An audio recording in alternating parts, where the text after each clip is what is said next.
Hello दोस्तों, मैं हूं सुमित कुमार और आपका स्वागत करता हूं आपके अपने इस YouTube channel Sumit forensic academy में। तो आज के इस वीडियो में हम जानेंगे लीगल प्रोसीजर ऑफ इंक्वेस्ट के बारे में। आपने जब भी फॉरेंसिक साइंस या फिर कोई लॉ रिलेटेड जो आपने पढ़ाई किया होगा तो उसमें इंक्वेस्ट टर्म या फिर आप इस वर्ड का आपने कहीं ना कहीं जिक्र या नाम आपने सुना होगा। तो इस वीडियो में हम इंक्वेस्ट के बारे में एक बेसिक एक छोटा सा जानकारी देंगे कि कितने तरह का होता है और वो इंक्वेस्ट का आखिर मतलब क्या है, ये फॉरेंसिक में किस तरीके से यूज होता है। तो इस वीडियो में हम इसके बारे में जानेंगे। तो चलिए आज का वीडियो हम शुरू करते हैं।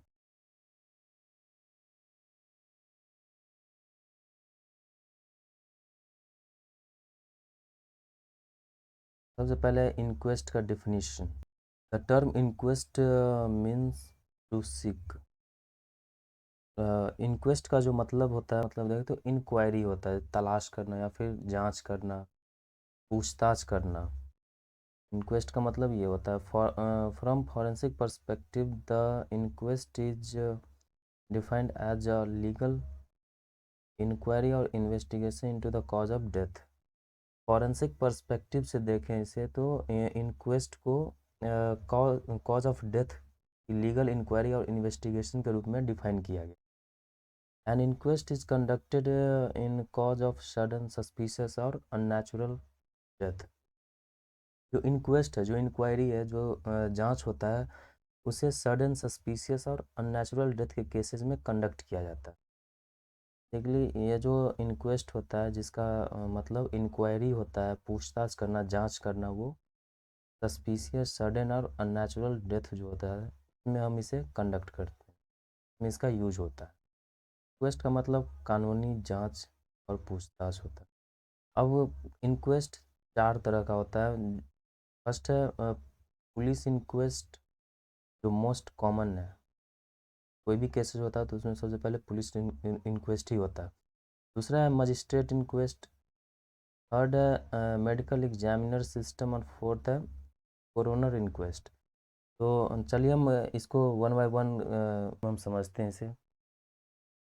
सबसे पहले police inquest. Police inquest is conducted by the police officer, usually not below the rank of sub inspector. The officer conducting the inquest is called an investigating officer, जिसे हम आईओ कहते हैं। The provision regarding the police inquest have been provided under section 174 CRPC। Police inquest जो होता है वो police officer द्वारा की जाता है, जो यूजुअली सब इंस्पेक्टर रैंक के नीचे नहीं होता। और इंक्वेस्ट कंडक्ट करने वाले ऑफिसर को हम इन्वेस्टिगेटिंग ऑफिसर कहते हैं, आईओ।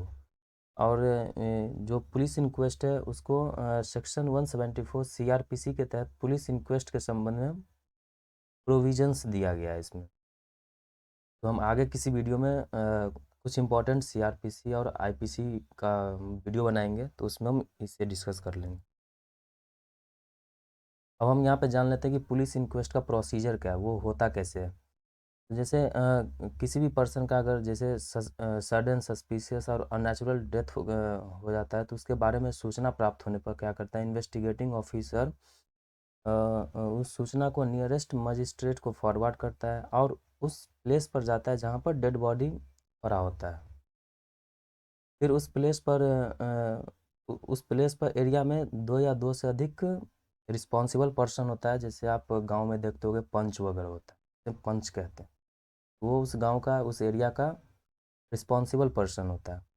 तो उस पर्सन के प्रेजेंस में इन्वेस्टिगेटिंग ऑफिसर एक इन्वेस्टिगेशन कंडक्ट करता है और एक रिपोर्ट तैयार करता है, जिसे हम पंचनामा या फिर इंक्वेस्ट रिपोर्ट कहा जाता है।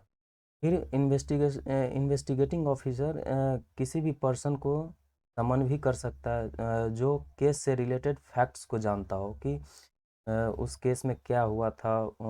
उस इन्वेस्टिगेटिंग ऑफिसर को लगता है कि ये पर्सन हो सकता है जो हमें जो भी घटना हुई है उससे रिलेटेड फैक्ट हमें बता सकता है। और वह पर्सन अगर उपस्थित जैसे प्रेजेंट नहीं होता, उससे पूछे गए क्वेश्चन का आंसर देने के लिए बाउंड होता है। और ये जो बाउंड जो होता है, जो जो भी इन्वेस्टिगेटिंग ऑफिसर उनसे क्वेश्चन आंसर करते हैं। इसका एक अलग ही प्रोविज़न है और वो सीआरपीसी सेक्शन 175 में दिया हुआ है। क्वेश्चन का आंसर देने से इनकार करने पर आईपीसी की सेक्शन 179 के तहत 6 महीने तक की कैद और 1,000 रुपये का जुर्माना भी हो सकता है। तो जो भी रिस्पॉन्सिबल पर्सन होते हैं वो मना नहीं कर सकते। अगर मना करते हैं तो उन्हें आईपीसी सेक्शन 179 के तहत 6 महीने का सज़ा, कैद और 1,000 रुपये तक का जुर्माना भी लगता है। ये जो पंचनामा रिपोर्ट होता है, जो इंक्वेस्ट रिपोर्ट होता है, उसमें क्राइम सीन का डिस्क्रिप्शन, बॉडी पर कोई इंजरीज प्रेजेंट है या नहीं, फिर डेथ का रीजन क्या है, कारण क्या है, यह सब शामिल होता है। और इसके बाद इन्वेस्टिगेटिंग ऑफिसर और पंच, ये दोनों लोग उस रिपोर्ट पे साइन करते हैं। और इसके बाद जब इन्वेस्टिगेटिंग ऑफिसर इंक्वेस्ट रिपोर्ट की एक कॉपी और मेडिको लीगल पोस्टमार्टम एग्जामिनेशन, जिसे हम ऑटोप्सी कहते हैं, अ, इस दोनों के मांग के साथ जो हमारा डेड बॉडी जो हमें क्राइम सीन पे मिलता है वो हम गवर्नमेंट डॉक्टर को भेज देते हैं ऑटोप्सी करने के लिए। उस बॉडी का फिर पोस्टमार्टम होता है और पता करते हैं कि डेथ क्यों हुआ था, कैसे हुआ। तो ये था बेसिकली पुलिस इंक्वायरी का एक प्रोसीजर। नेक्स्ट है magistrate inquest. It can be conducted by the district magistrate, sub-divisional magistrate, or any other executive magistrate especially empowered in this on behalf of the state government or the district magistrate. The provision regarding magistrate inquest are provided under section 176 CRPC.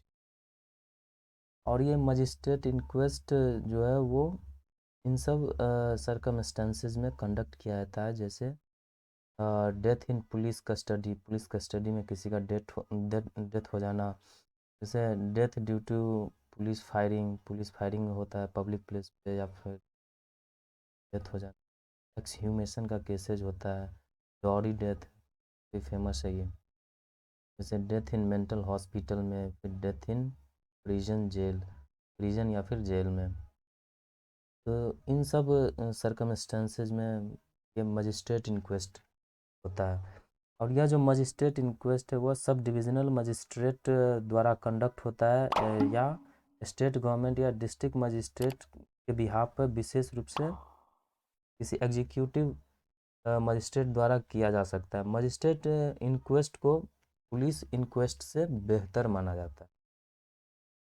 और इसका जो provision है वो CrPC section 176 के तहत magistrate inquest के संबंध में प्रोविज़न दिया गया है। इसमें नेशनल ह्यूमन राइट कमीशन के प्रोविज़न के अनुसार जब कस्टोडियल डेथ या फिर कस्टोडियल रेप के केस में गड़बड़ी का संदेह होता है या ऑफेंस होने के एलिगेशन है, उस जुडिशियल मजिस्ट्रेट या मेट्रोपॉलिटन मजिस्ट्रेट द्वारा इंक्वायरी जो होता है वो मैंडेटरी है, और अदर केसेस में एग्जीक्यूटिव मजिस्ट्रेट इंक्वायरी कर सकते हैं। लेकिन ये जो कस्टोडियल डेथ होता है या कस्टोडियल रेप वगैरह हो गया, इसमें मजिस्ट्रेट ही इंक्वायरी करते हैं। नेक्स्ट है coroners inquest. In India, coroner's inquest system was discontinued in 1993. Discontinued in 1999 when the Coroner Act of 1871 was replaced. The coroner system was introduced in India by the British in 1902 in the presidency towns of Kolkata and Mumbai. Later on, the system was removed from Kolkata and still later from Mumbai since 1999. A coroner was an officer of the rank of first-class magistrate appointed by the state government to inquire into cases of unnatural or suspicious death. The coroner's court was a court of inquiry, not a trial court. Basically coroner inquest जो है वो भारत में coroner inquest system को 1999 में बंद कर दिया गया था, तब बंद किया जब 1871 के कोरोनर एक्ट में कुछ बदलाव किया गया था, उसके बाद इसे बंद कर दिया गया। और कोरोनर सिस्टम भारत में ब्रिटिश द्वारा 1902 में कोलकाता और मुंबई के प्रेसिडेंसी शहरों में शुरुआत की गई थी। बाद में इस सिस्टम को कोलकाता से हटा दिया गया। उसके बाद 1999 में मुंबई से भी इसे हटा दिया गया। एक कोरोनर अननेचुरल और सस्पिशियस डेथ के कारण की जांच करने के लिए स्टेट गवर्नमेंट द्वारा अपॉइंट किया हुआ ऑफिसर फर्स्ट क्लास के मजिस्ट्रेट रैंक का ऑफिसर होता है। कोरोनर की कोर्ट एक जांच अदालत है, न कि एक ट्रायल कोर्ट है। बेसिकली ये भारत में है नहीं, इतना यूज नहीं होता। मेन यूज होता है पुलिस इंक्वेस्ट और मजिस्ट्रेट इंक्वेस्ट, ये सब। इसे तो बंद कर दिया गया था 1999। नेक्स्ट है medical examiner system. This type of inquest is conducted by a medical examiner who is forensic pathologist.